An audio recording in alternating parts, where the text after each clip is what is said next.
Ya, Matius pasal 15 atau Matius 15 ayat 21, firman Tuhan berkata demikian. Lalu Yosua pergi dari situ dan menyingkir ke daerah Tirus dan Sidon. Maka datanglah seorang perempuan Kanaan dari daerah itu dan berseru, "Kasihanilah aku, ya Tuhan, anak Daud, karena anakku perempuan kerasukan setan dan sangat menderita." Sampai di situ saja dulu. Nah, di dalam perikop yang kita baca malam hari ini diceritakan bahwa ada seorang ibu, ada seorang perempuan yang sedang bergumul. Dan pergumulan dari ibu ini, dari perempuan ini tidak lain adalah untuk anaknya yang sedang sakit. Namanya seorang ibu, saudara, ketika anaknya sakit, pasti dia rela melakukan apapun. Apa saja akan dia lakukan demi kesembuhan, demi pemulihan daripada anak yang dia kasih. Begitu juga mungkin dengan kehidupan kita, saudara. Setiap manusia memang punya pergumulan. Dan sering saya katakan untuk kita semua bahwa pergumulan itu, persoalan itu, dia tidak pernah tambang pilih. Dia tidak pernah pilih kasih. Oh, karena dia adalah seorang hamba Tuhan, karena dia adalah seorang yang saleh, maka dia bebas dari pergumulan. Seorang hamba Tuhan yang saleh sekalipun, yang taat kepada Tuhan pun, tidak akan pernah luput dan lepas dari yang namanya pergumulan atau persoalan hidup. Sahabat, kemarin saya sudah menyampaikan kepada kita, besar kecilnya pergumulan dan persoalan itu tergantung cara kita memandang persoalan itu. Maka selalu saya katakan dan ingatkan kepada kita, jangan letakkan persoalan itu di depan mata kita ini yang kecil. Maka nanti kita akan melihat persoalan itu terlalu besar dan teramat besar. Sehingga akhirnya membuat iman kita itu menjadi kecil, menjadi kerdil, kita menjadi ciut menghadapi persoalan. Kita lupa bahwa kita menyembah kepada Tuhan yang besar. Kita lupa bahwa kuasa Tuhan itu teramat besar, jauh melebihi, jauh lebih besar dari segala pergumulan dan persoalan yang kita hadapi. Apakah itu persoalan di dalam keluarga, di dalam rumah tangga? Apakah itu persoalan di dalam ekonomi kita? Apakah itu persoalan melawan sakit penyakit yang seringkali menerpa kehidupan kita? Itulah sebabnya malam hari ini saya mengajak dan mendorong kita untuk belajar dari perempuan Kanaan ini. Ketika dia punya pergumulan, ketika dia diperhadapkan kepada persoalan, dan dia tahu, saudara, bahwa Yosua, dia mendengar bahwa Yosua akan melewati daerahnya, maka dia tidak pernah menyia-nyiakan kesempatan itu. Sehingga yang dia lakukan, saudaraku, adalah dia datang kepada Yosua. Dia datang sujud dan dia berseru kepada Yosua. Dia katakan, "Yosua anak Daud, tolong kasihanilah aku. Tolong Tuhan. Pergumulan yang saya hadapi teramat terlampau berat, terlampau besar. Secara kekuatan manusia, mungkin saya tidak akan mampu, saya tidak akan sanggup." Karena kalau kita bicara sakit penyakit, mungkin secara medis kita sudah divonis. Ada yang sudah divonis ginjalnya berfungsinya tinggal 14%. Ada yang mungkin divonis dia tinggal banyak berdoa saja supaya Tuhan menyatakan mujizat, dan yang lain-lain. Sehingga saudaraku yang dikasihi Tuhan, bagi kita, dengan kemampuan dan kekuatan kita, masalah itu teramat besar. Tetapi hari ini kita mau belajar kepada seorang perempuan Kanaan. Ketika dia menghadapi persoalan, dia tahu. Kalau kita baca nanti saudaraku ayat selanjutnya, dia tahu bagaimana anaknya begitu menderita. Dan saya percaya penderitaan yang dirasakan, yang dialami oleh anaknya itu ikut dirasakan oleh sang ibu. Namanya orang tua dan anak sudah. Bahkan anak sakit pun kalau kita mau jujur, kadang-kadang anak sudah tidur, kita pun gak bisa tidur. Kita masih khawatir, kita masih was-was. Itulah hati daripada seorang ibu, seorang ayah yang selalu mendampingi dan membesarkan anak-anaknya. Jadi ketika dalam konteks ini anaknya sedang menderita, saudara, ibunya ikut merasakan penderitaan. Tetapi yang luar biasa, saudara-saudaraku yang dikasihi Tuhan, ingat yang ingin saya garis bawahi, dia tidak mau melewatkan kesempatan. Ketika Yeshua mau melewati daerahnya, dia datang dan sujud kepada Tuhan. Hal inilah yang harus kita lakukan Bapak Ibu saudara-saudaraku ketika kita diperhadapkan kepada persoalan. Datanglah kepada Yeshua dengan sebuah harapan, dengan penuh pengharapan. Bahwa hanya Yeshua lah yang mampu dan sanggup memberikan jalan keluar, menyelesaikan segala pergumulan dan persoalan, mengangkat segala beban yang menindih, yang menekan kehidupan kita. Hanya Yeshua. Jadi datang kepada Yeshua bukan datang dengan keputusasaan, ya udah terserah Tuhan aja lah. Saya mau udah terserah Tuhan. Kita berserah dengan yang namanya berserah dan berpasrah itu beda, saudara. Kita berserah, kita menggantungkan harapan kita kepada Tuhan. Sementara kalau kita pasrah, kita lebih pasrah kepada keadaan. Dan inilah hal yang paling menyedihkan ketika kita kehilangan pengharapan. Itulah sebabnya malam hari ini saya mau kembali lagi ingatkan kepada kita dan ajak kepada kita. Apapun yang menjadi pergumulan di dalam hidupmu, engkau saat ini sedang bergumul, mungkin untuk ekonomi, untuk pasangan hidup, untuk menyelesaikan segala tunggakan biaya yang mungkin begitu banyak, biaya sekolah, kontrakan, dan yang lain-lain. Mungkin secara manusia engkau sulit untuk mencari pertolongan. Bahkan mungkin secara manusia engkau sudah buntu. Nggak ada lagi jalan keluar, tidak ada lagi solusi. Tetapi hari ini saya mau ingatkan kepada kita, ada Tuhan Yeshua yang tidak pernah meninggalkan dan membiarkan saudara.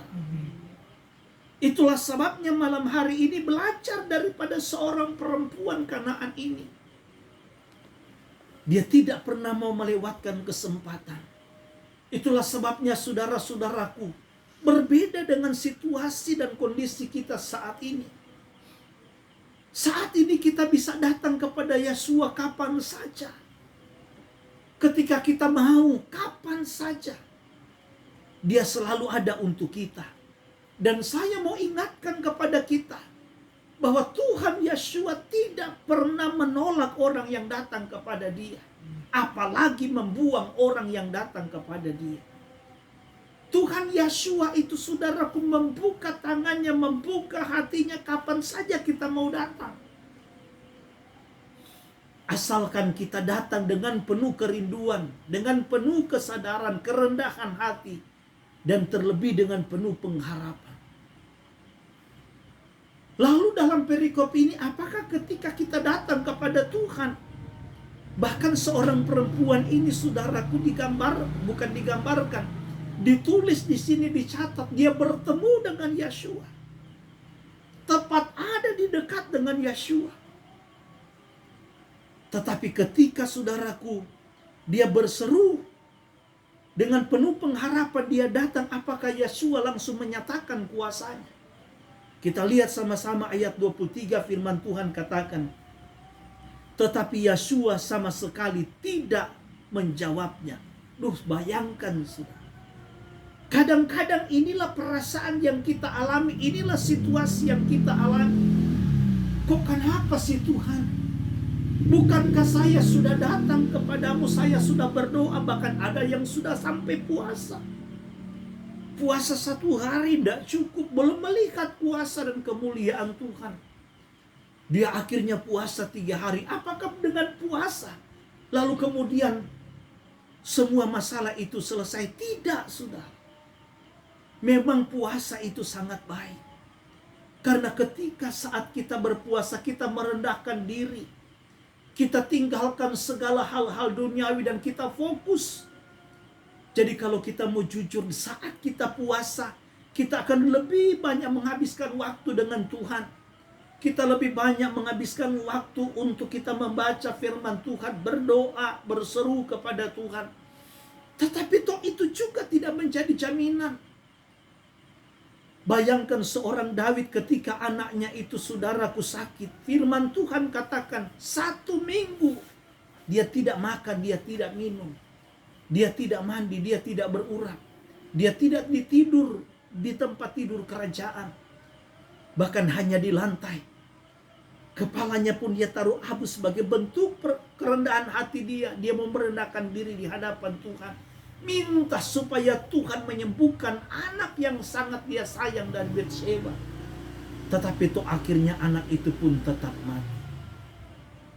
Tentunya kita boleh berpuasa, bukan tidak. Ya, tetapi jangan kita berpikir, jangan kita beranggapan dengan kita berpuasa masalah akan selesai. Belum tentu, saudara. Tetapi dari sinilah kita melihat, saudaraku, bagaimana kegigihan, bagaimana iman, bagaimana pengharapan yang digantungkan oleh seorang perempuan, seorang ibu yang sangat saat itu mengasihi anaknya. Dan dia tahu anaknya menderita. Ketika Tuhan sama sekali tidak memperdulikan dia. Seolah-olah apa yang dia mohonkan, apa yang dia harapkan, apa yang dia minta tidak dia dapatkan. Apakah dia berhenti untuk mengikuti Yeshua? Apakah dia berhenti untuk berseru kepada Yeshua? Apakah dia berhenti untuk sujud menyembah kepada Yeshua? Tidak. Firman Tuhan katakan dia datang kembali lagi dan dia berseru kepada Yeshua. Dia berteriak dengan lebih sungguh-sungguh lagi, Yeshua anak Daud, tolong kasihanilah aku. Sebab anakku sedang sakit dan dia sangat menderita. Lalu apa yang dikatakan firman Tuhan, saudara? Bukan jawaban doa yang dia peroleh. Bukan kesembuhan yang dia peroleh. Bukan bebannya yang diangkat. Tetapi firman Tuhan katakan ayat 23 bagian B. Lalu murid-muridnya datang dan meminta kepadanya, suruhlah ia pergi. Ia mengikuti kita dengan berteriak-teriak. Bayangkan, saudara. Sekalipun saudaraku diusir, dia menghadapi tantangan, dia menghadapi rintangan. Tapi tetap imannya itu begitu kokoh. Pengharapan dia begitu besar. Sehingga hal itulah, saudaraku, pengharapan itulah yang mendorong dia. Sekalipun sudah diperlakukan sedemikian oleh murid-muridnya, tetapi dia tetap terus berpengharapan. Dia tahu bahwa hanya Yeshua yang sanggup menyembuhkan. Hanya Yeshua yang sanggup memulihkan. Hanya Yeshua yang sanggup memberikan solusi, mengangkat bebannya, dan memberikan dia kelegaan. Sebagaimana Yeshua katakan dalam Matius pasal 11, Matius 11 ayat 28, marilah kepadaku yang letih, lesu dan berbeban berat. Aku akan memberikan kelegaan kepadamu.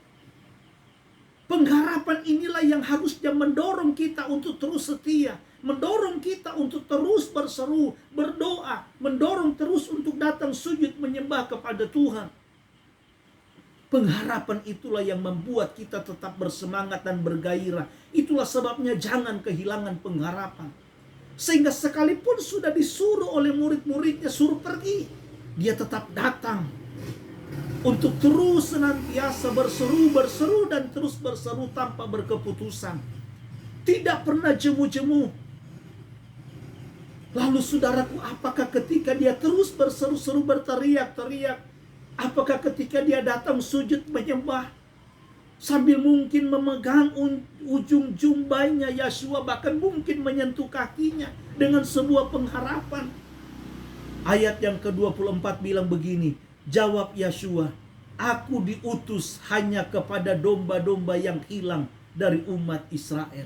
Saudara bayangkan, bagaimana hati seorang perempuan Kanaan ini. Seolah-olah saudaraku, Yosua yang dia anggap sebagai Mesias yang memberikan kelepasan, yang mendatangkan kebebasan, yang memberikan kelegaan. Ternyata saudaraku, dalam konteks ini seolah-olah Yosua pilih kasih. Karena aku hanya diutus untuk kepada domba-domba Israel yang terhilang.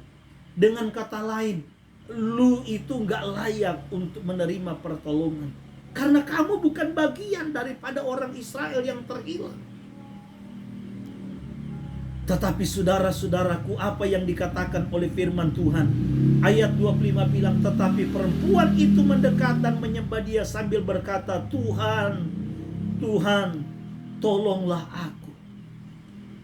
Jadi mari kita mau belajar malam hari ini kepada iman seorang perempuan Kanaan, seorang ibu ini, yang begitu gigih, yang begitu luar biasa, yang begitu percaya bahwa memang hanya Yosua lah jalan keluar satu-satunya dan tidak ada yang lain.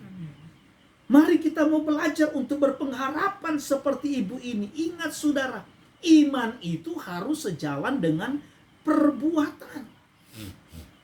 Jadi kita melihat saudara, ketika ibu ini beriman, ketika ibu ini percaya kepada Yosua, dia berpengharapan kepada Yosua, dia tunjukkan melalui sikap hidupnya. Dia datang kepada Yosua, dia terus mengikuti Yosua, dia sujud kepada Yosua. Ada orang saudara, kalau sudah berdoa, ya, bahkan sampai puasa karena punya pergumulan, sekian lama pergumulan yang gak dijawab oleh Tuhan, dia tidak menerima jalan keluar solusi dari Tuhan. Dia menjadi lemah. Dia jadi malas berdoa. Dia jadi malas ibadah. Dia mulai kehilangan pengharapan. Tetapi di satu sisi dia ngomong iman. Ini gak selaras, saudara. Ini gak sejalan dan Tuhan tidak inginkan seperti itu. Kalau kita benar-benar sebagai seorang yang beriman kepada Yosua, yang terus berpengharapan kepada dia, maka tunjukkanlah melalui sikap hidup kita bahwa kita mau terus mengiring Yosua, kita terus mau mengikuti dia, kita terus mau berseru kepada dia, kita terus mau sujud menyembah kepada dia. Dengan kata lain, jangan pernah engkau dan saya berhenti berseru, berhenti mengiring Tuhan sampai engkau melihat kuasa kemuliaan Tuhan. Tapi bukan juga berarti kalau kita sudah ditolong terus kemudian kita undur. Ya, saya sudah bicara sahabat kemarin tentang zona nyaman, hati-hati. Ya, kalau kita sedang ada di zona nyaman, kita justru menjadi lemah. Jangan heran Tuhan justru bangkitkan, izinkan pergumulan dan persoalan untuk membuat kita sadar dan insaf. Ya, itulah sebabnya saudara-saudaraku, mari kita belajar dari perikop ini. Kita lihat lagi selanjutnya apa yang dikatakan firman Tuhan. Ayat yang ke-26. Tetapi Yosua menjawab, tidak patut mengambil roti yang disediakan bagi anak-anak dan melemparkannya kepada anjing. Coba saudara. Jadi apapun sebenarnya saudaraku sudah dilakukan oleh Yosua terhadap perempuan ini, bukan berarti Yosua tidak tahu apa yang akan dia lakukan. Bukan berarti Yosua tidak tahu bagaimana iman dan pengharapan daripada seorang perempuan ini. Tetapi memang kadang-kadang inilah yang dikehendaki, yang diinginkan oleh Tuhan. Dia menguji iman kita, dia menguji ketaatan kita, dia menguji kesetiaan kita. Sejauh mana kita mau setia mengiring dia, sejauh mana kita mau taat kepada dia, sejauh mana kita mau berpengharapan, berseru kepada dia. Yosua tahu apa yang akan dia lakukan. Sehingga bayangkan saudaraku, Yosua katakan, tidak baik mengambil roti yang disediakan untuk anak-anak dan diberikan kepada anjing. Tetapi apa yang dikatakan oleh perempuan itu, ayat 27, kata perempuan itu, benar Tuhan. Namun anjing itu makan remah-remah yang jatuh dari meja tuannya. Sehingga ayat 28 bilang, maka Yosua menjawab dan berkata kepadanya, hai ibu, besar imanmu, maka jadilah kepadamu seperti yang kau kehendaki.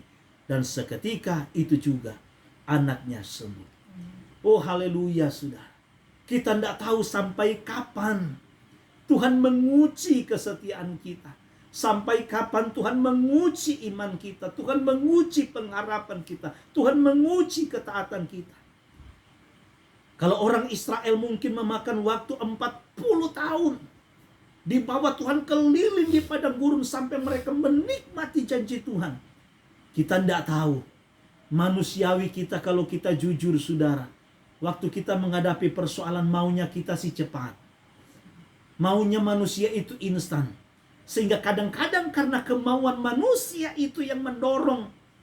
Ya, dorongan yang timbul dari hati nurani begitu kuat. Maunya instan. Sehingga kalau instan tidak dapat saudaraku. Banyak orang yang akhirnya menyimpang. Dia memilih jalan pintas. Dan ini yang fatal. Ada orang kalau sudah sakit padahal sebagai anak Tuhan. Sudah pakai obat alternatif yang herbal. Nggak sembuh-sembuh juga. Pakai medis. Pergi dokter. Sampai bahkan ke luar negeri. Nggak sembuh-sembuh juga. Undang pendeta. Sudah bermacam-macam pendeta doakan. Nggak sembuh-sembuh juga. Akhirnya pilih jalan pintas. Pergilah ke Gunung Kawi. Bertemulah dengan Sang Joko Edan, siapa namanya. Gitu kan. Ya. Jadi karena manusia itu kecenderungan selalu pinginnya instan. Ya. Itulah sebabnya saudara-saudaraku yang dikasihi Tuhan. Belajar. Bagian kita itu hanya taat dan setia kepada Tuhan. Kita tidak tahu kapan waktunya Tuhan untuk menolong kita. Menyatakan kuasa kemuliaannya. Mengangkat beban kita. Memberikan jalan keluar dan solusi kepada kita. Kita tidak pernah tahu. Tetapi satu hal yang kita tahu. Bahwa Tuhan turut bekerja. Tuhan Yeshua turut bekerja di dalam segala sesuatu. Untuk mendatangkan kebaikan bagi setiap orang yang mengasihi, yang mencintai Tuhan. Yang kita tahu bahwa Tuhan akan membuat segala sesuatu menjadi indah dan manis tepat pada waktunya. Memang kadang-kadang kalau kita jujur, kita merasa bahwa pertolongan Tuhan sudah terlambat. Kadang-kadang jujur loh saudara. Ya, kenapa sih Tuhan gak tolong? Sehingga kadang-kadang kita malu. Ya, kita malu dengan yang lain. Ada hal-hal yang harus kita selesaikan. Kita nggak bisa selesaikan tepat waktu. Jujur secara manusia kadang-kadang kita malu. Kita lupa bagaimana seorang Lazarus. Ya, dalam Yohanan atau Yohanes pasal yang ke-11. Ketika sakit pun Yeshua tahu sudah. Saudara bayangkan. Yeshua tahu Lazarus sakit. Tapi dia nggak datang. Sampai akhirnya Lazarus harus mati. Ya, dan dikuburkan sampai masuk hari keempat. Jadi dari Lazarus sakit kita tidak tahu berapa hari. Yeshua tahu dia sakit. Tapi bayangkan saudara, ya, kita punya Tuhan itu kadang-kadang sulit untuk kita memang jangkau, kita pahami dengan nalar logika kita.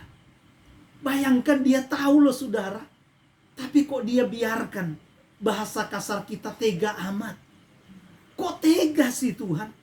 Sudah tahu saudaranya Lazarus sedang sakit. Nggak datang sembuhkan. Dia biarkan mati dulu. Ketika sudah hari keempat dia datang ke rumahnya.